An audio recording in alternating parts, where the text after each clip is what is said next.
Magandang araw. Gagawa tayo ng simpleng decoration sa yung puno ng pandan. Pandan ito. Tinanggal ko dito. Tapos ito, ginawa kong bulaklak. So, ganito lang. Madali lang siya.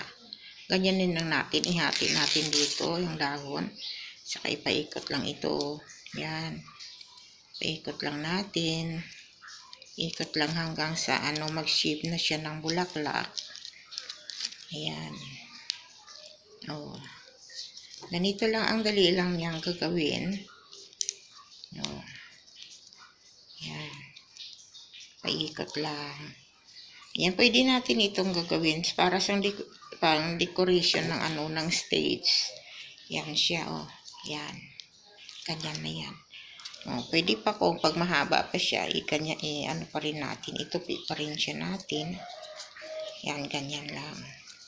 Oh, na siya, mag-shape na siya ng bulaklak.